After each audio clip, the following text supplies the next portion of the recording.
starts now. Good morning, Utah. Thank you for waking up with us. I'm Jillian Smuckler. And I'm Brian Carlson. The time is 5:01 on this Tuesday. We begin this morning with state leaders taking action to stop wrong-way crashes on Utah roads. Now, this comes as Utah Highway Patrol reports 43 of these types of crashes on Utah's highways so far this year. And just this past weekend, 3 people died as a result of drivers going the wrong way. For more on this story, ABC4's Curtis Booker joins us live in Salt Lake City. And Curtis, obviously this is a very concerning trend. What are state troopers planning to do to help stop it? Good morning, Jillian. Yeah, Utah Highway Patrol says them, along with Utah Department of Transportation, are working to develop a task force, a joint collaborative effort to talk about ways to curb this issue. Now, both UHP and UDOT say the vast majority of these wrong-way drivers are due to impaired driving. Now, they say they also recognize that there are a number of drivers who self-correct themselves once they realize they may be going the wrong direction on a highway or city street. They also say they have detection cameras around the valley that can pick up when a driver is going the wrong way. But John Gleason of UDOT says at this point, anything is on the table to help curb the issue.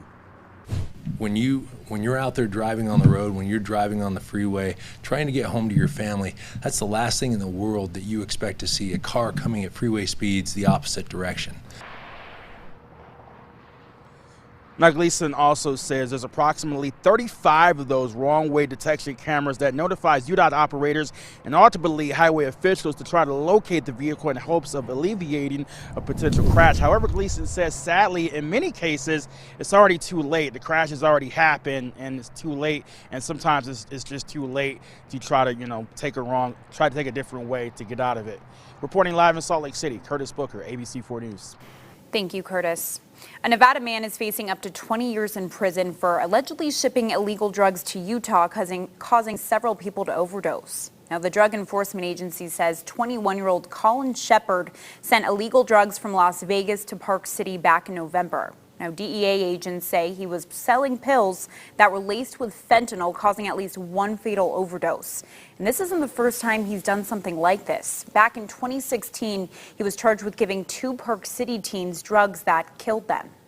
I find that hard to believe that, he didn't know or at least have some knowledge of the fact that that could occur.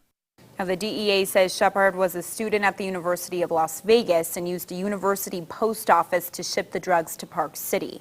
His arraignment is scheduled for March 24th.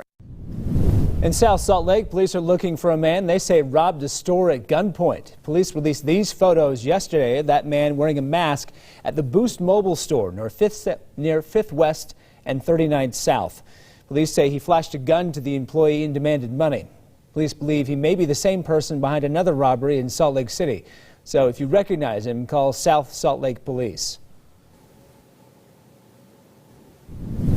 Time now is 5:04, which means it's time for your weather on the 4s with meteorologist Thomas Gieboy. And Thomas, yesterday was so beautiful, but we are wearing navy, so how's it looking today? I know yesterday we were wearing yellow. We were saying everyone should be thanking us. So did the yellow mean that we get sunshine and then the blue means that we're just going to get rain? I guess maybe. Is that the case?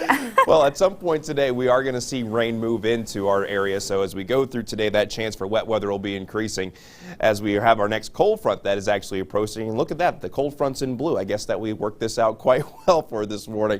But across the Beehive State, at least currently, we are still looking on the quiet side with an area of high pressure that's now in the process of moving more down to the southeast. That's going to open the door for that cold front to move through. Just keep in mind for the morning, you're really not going to find many issues as you head off to work or school.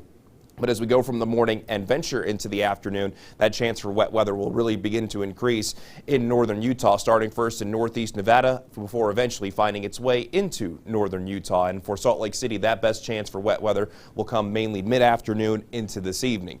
In downtown Salt Lake City with our doTERRA camera, all quiet here again, no issues as you head off to work or school. And the temperature this morning, while it's a bit chilly, it doesn't really feel all that bad. And then down in Cedar City, Southern Utah University, all nice and quiet down here as well. And by tomorrow, we could have the chance for some wet weather in parts of southern Utah. We're sitting at 37 degrees in Salt Lake City, so again, it's chilly, but it's not feeling too bad. 34 degrees in Provo, 29 degrees in Logan, 29 degrees in Cedar City, 41 in Lake Powell, 45 in St. George. and 30 degrees in Blanding. Your forecast today, before we see the wet weather move in, we'll see a daytime high of 60 degrees in Salt Lake City thanks to a pretty strong southerly flow, so that wind will really be increasing before that cold front arrives. While St. George, it's just going to be another beautiful day, partly cloudy and pleasant with a daytime high of 75 with that wind switching out of the southwest between 5 and 10 miles per hour.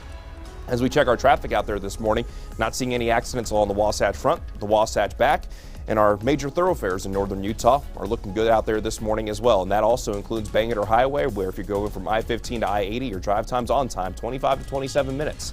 Safe travels. All right, thank you much, Thomas. This morning, a West Jordan family is mourning the death of their 9-year-old son. They say the boy mysteriously died in his sleep. ABC4's Bob Bedore following this story for us live from Studio B. So, Bob, what do we know about this boy's death? Well, Brian, the young boy has been identified as 9-year-old Logan Gagne. The GoFundMe page said that he had no known trauma or sickness, but, as you said, passed away in his sleep and was found by his mother and siblings. Now, the GoFundMe page says Logan loved BYU football, family time, and was always looking to make people laugh. J.D. Shepard, a close family friend, says, "Our hearts are broken, but we know he was received into heaven by angels. And if there is football in heaven, he's catching the touchdown passes today and taking a break eating Oreos and Doritos." Shepard started the GoFundMe page to support the Gagne family through this tragedy. Now, for ABC4, I'm Bob Bedore. Thank you, Bob. Meantime, police arrest a protester in Salt Lake City for throwing a red liquid in the City Creek Center's fountain. Police say 34-year-old Trevor Bellicomo was part of an anti-fur trade demonstration on Saturday. We're told the group is protesting Louis Vuitton for selling fur at the mall there. Now, protesters say the red symbolizes the blood the company has on its hands for murdering animals for fashion. We're told Bellicomo caused over $6,000 worth of damage. He's in the Salt Lake County Jail and is facing multiple charges. And turning to our rising inflation, Utah restaurants and bakeries are feeling the pinch of higher prices for ingredients. ABC4 News spoke with the owner of Sweet Hazel & Company, a vegan bake shop there in Murray. She says almost every ingredient she uses is more expensive because of inflation, which means she now has to raise her prices for customers. So I'm not making a profit, but I pay my bills. But I have to keep paying my bills or I won't be here another year. Meanwhile, Carson Kitchen in downtown Salt Lake is seeing similar issues purchasing protein. They say a lack of supply is driving up the price.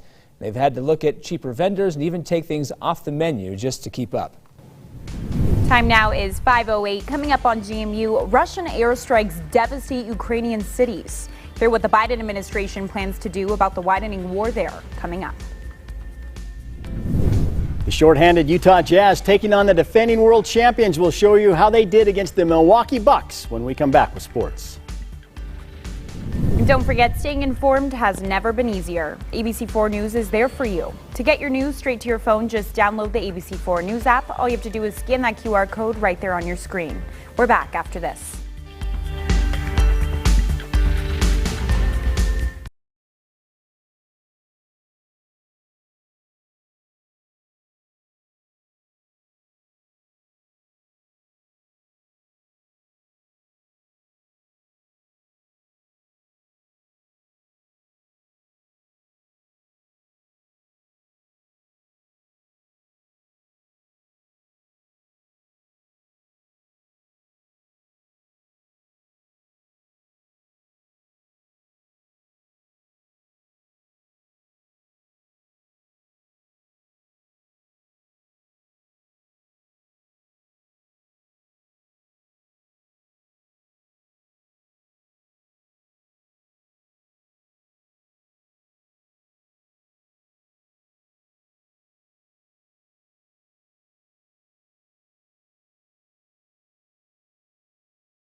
Time now for ABC4 News Sports with Wesley Ruff.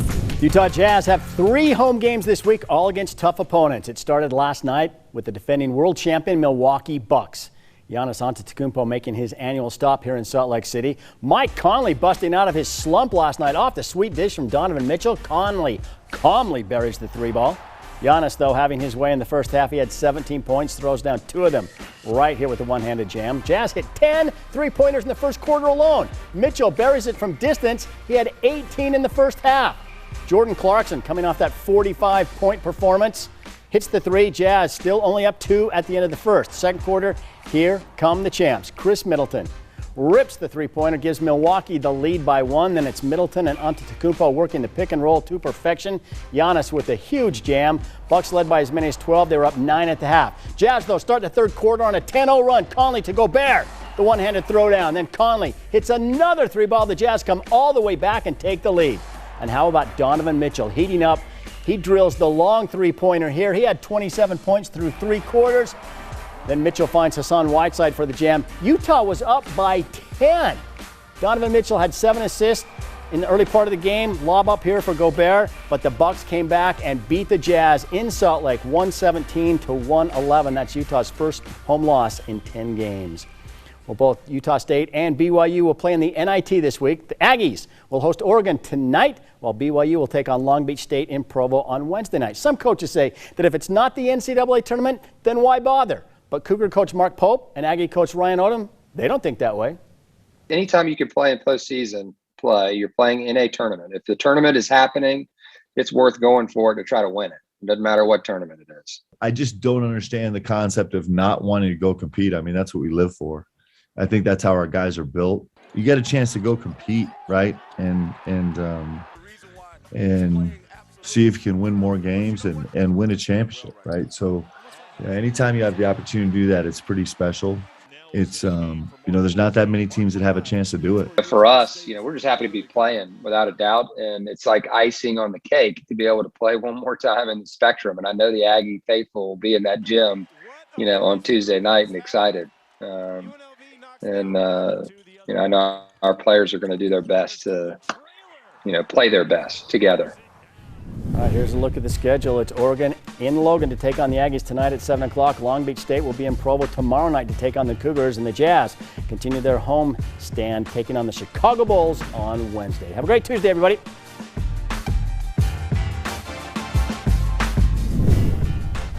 And good morning, Utah. Time for your weather on the floors. 5:14 here on this Tuesday morning. I hope that your Tuesday is off to a terrific start. Our weather headlines here on this Tuesday include a brief warm-up that you're going to feel for today down in southern Utah. You're really going to feel it, but we have another quick storm that's going to be bringing us changes, especially by the second half of the day today into tonight. We're going to cool back down with this system after it clears.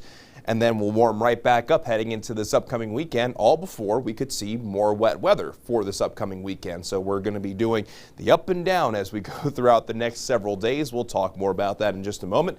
But if you're getting ready to head off to work or school this morning, you're not going to find too many issues. We've got a decent amount of clear sky out there this morning. Do have some high-level clouds, but this is just an absolutely beautiful view from Park City Mountain.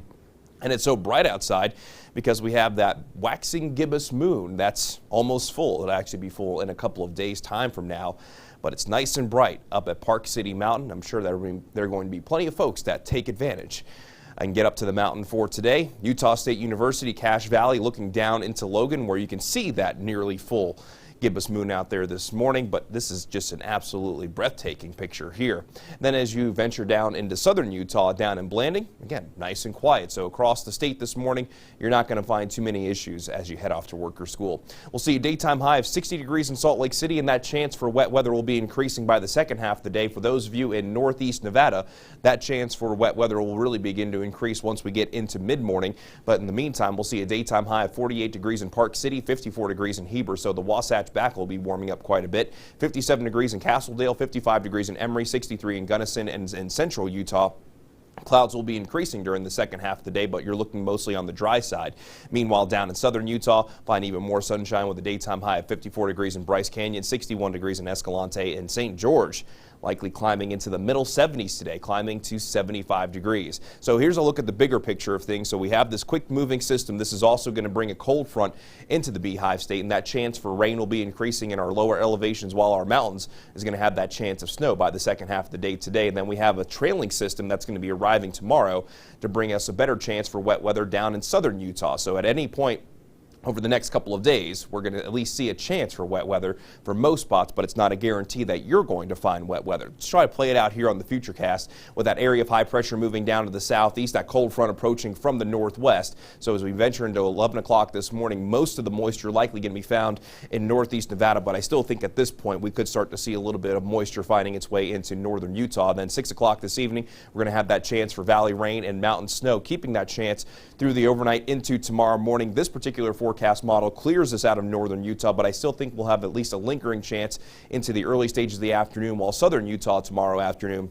is going to have that chance for valley rain and mountain snow before that high pressure starts to settle in as we go into our Thursday. But your snowfall forecast in our northern valleys, we're mainly just going to find rain. Our mountain valleys could see a trace to 2 inches, northern mountains 2 to 5, and central and southern mountains could see a trace to 3. So they're not going to be the most potent system, but we do have at least that chance for wet weather. In St. George, 75 today, a chance for wet weather for tomorrow, mainly in the form of rain. 67 degrees for our Thursday, warming back up Friday into Saturday before it looks like a better chance of wet weather could arrive by late this weekend. Then along the Wasatch Front, PM rain today as chance of rain carries over into our Wednesday drive for Thursday and Friday. Then we could see another chance for rain by our Sunday with the daytime high then dialing back down. As we check our traffic out there this morning, not seeing any accidents on our major thoroughfares. And Provo to Salt Lake City is right on time at 36 minutes in both directions. Safe travels, and if you want to take your weather with you on the go today, especially with changes coming up, download the Pinpoint Weather app. Go to the App Store, Google Play, or scan the QR code you see right there on your screen. I will do. Thank you, Thomas. 5:18, still ahead on GMU. Utah's Bear Lake completely freezes over. Hear why local scientists say it's happening less and less. And a big price to pay for star quarterback Tom Brady not retiring.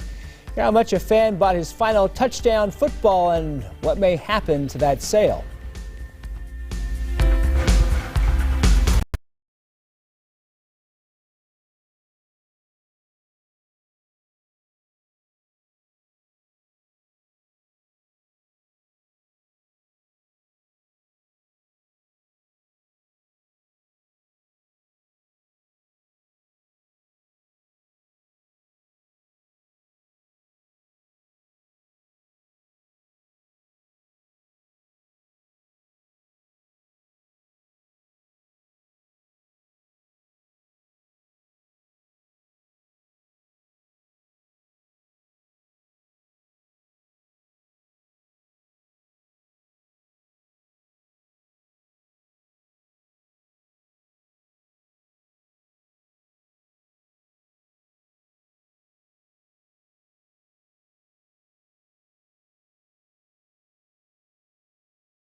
Welcome back. In international news, we're getting a closer look at the widening war in Ukraine. Now, a new video from Ukraine's National Guard shows the path of destruction in the city of Mariupol as it's targeted by Russian airstrikes. You see several fires burning across the city there.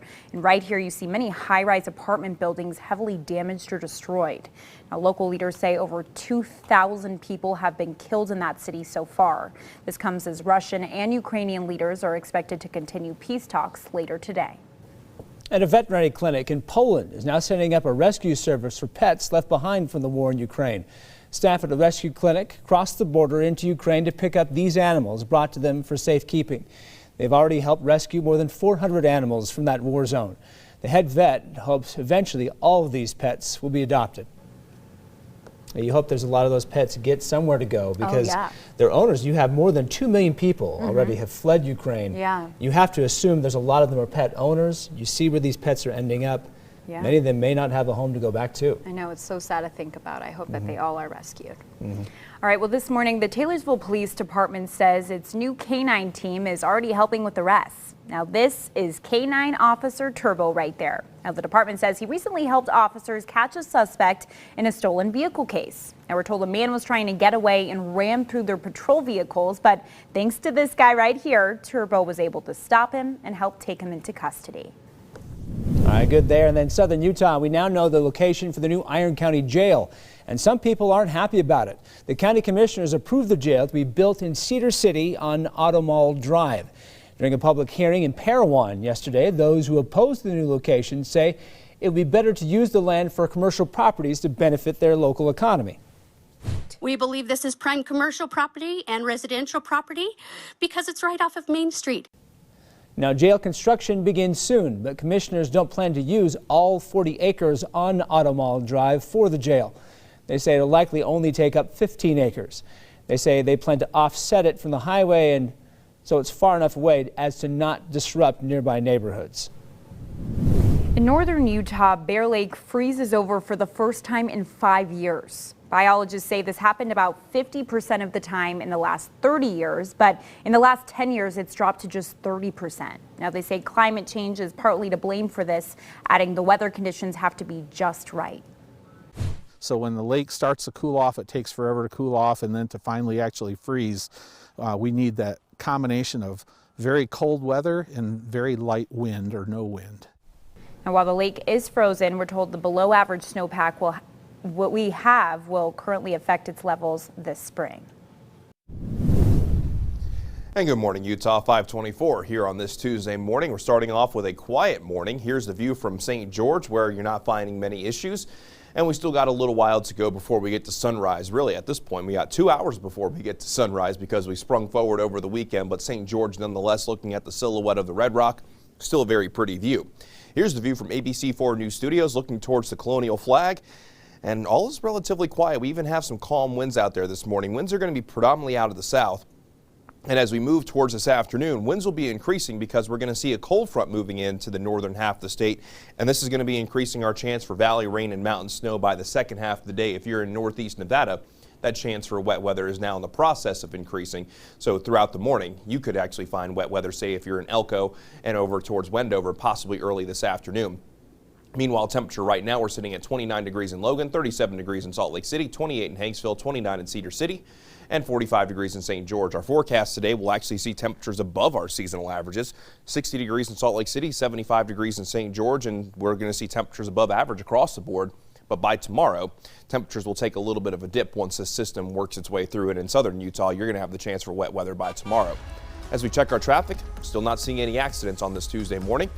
And from Salt Lake City to Ogden, on time at 30 to 31 minutes. Safe travels. I will do. Thank you, Thomas. Apparently not everyone's getting a kick out of Tom Brady's false start at retirement. Nope. Yep, the owner of a Massachusetts sports memorabilia football store is calling on Tom Brady to buy back what was his last touchdown football. It sold at auction for $518,000 to an anonymous bidder. But now that Brady isn't retiring, that football won't be his last touchdown ball. Yeah. And therefore the ball won't be worth $518,000. You see, when this guy bought this football, he was playing with fire. Because did we ever really think Tom Brady was done? I mean, I did. but obviously I was wrong. He dropped a lot of breadcrumbs, even days after on that podcast with Jim Gray, who said, he goes, never say never. And that was just days after he announced it. And this obviously, the auction was way after that. According to the Tampa Bay Times, experts in that auction and sports memorabilia industries believe that the auction house will nullify the sale. Ooh. Yeah. So that could be how this whole thing ends, but as you said, you got to know what you're doing when you're buying something that expensive. That's an expensive football. That is. It's not even the last one. That's such a bummer for that. Whoever bought that, but I hope it is, because I can't even imagine. All right, time now is 5:27. Next on GMU, an alleged drug dealer